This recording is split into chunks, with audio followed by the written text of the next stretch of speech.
Right, MITSUBISHI Galant GLX SE 2 litre, it's a 2001 model, and I'm going to be doing track rod end replacement.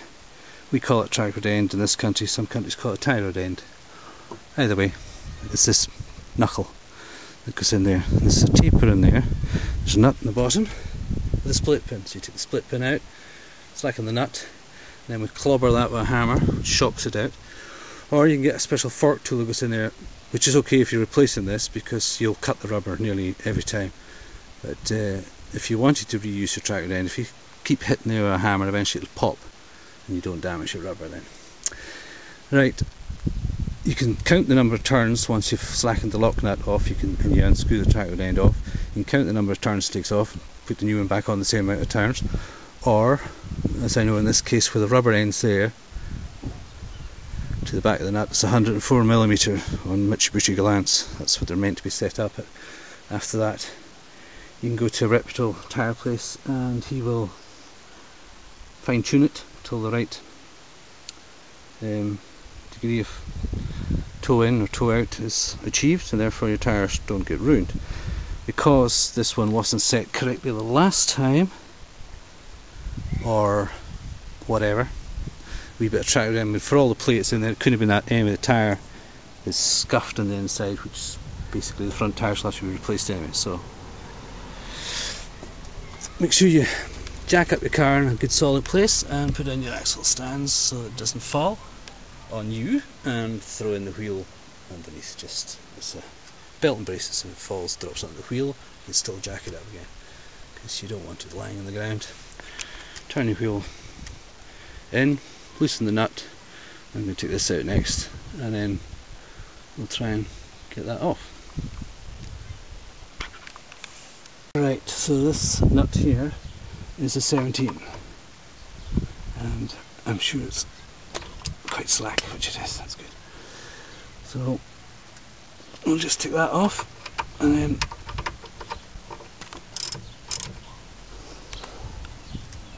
right, I kept hitting it with a hammer there because this is a taper and it's shocked it out, so now it's out. Now you unscrew it and count the turns if you want, as I say. So it just unscrews off. Right, I need two hands, so I'm going to use two hands. So that's the new one on, screw down 15 turns it took.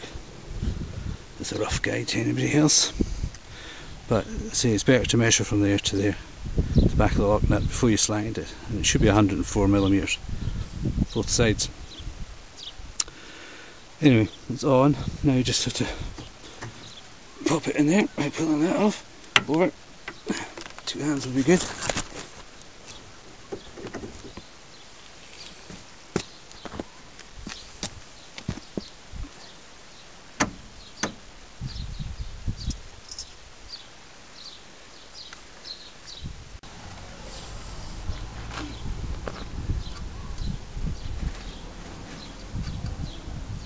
That's the 17mm. Now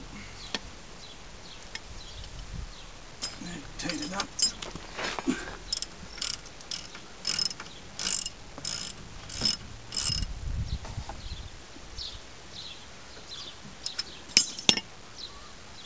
No idea what the torque setting is. Just make it tight, as I say. You put the split pin in it anyway, so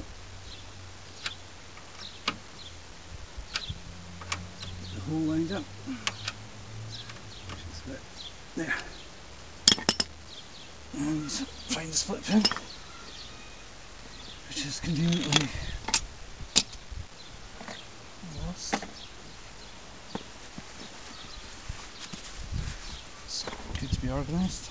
Here it is. Pop it through there. And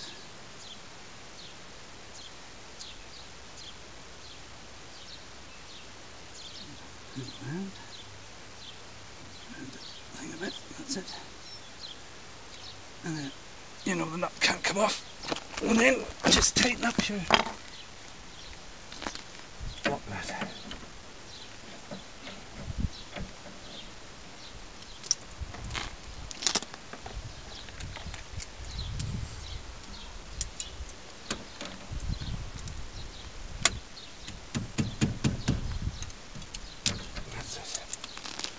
job done.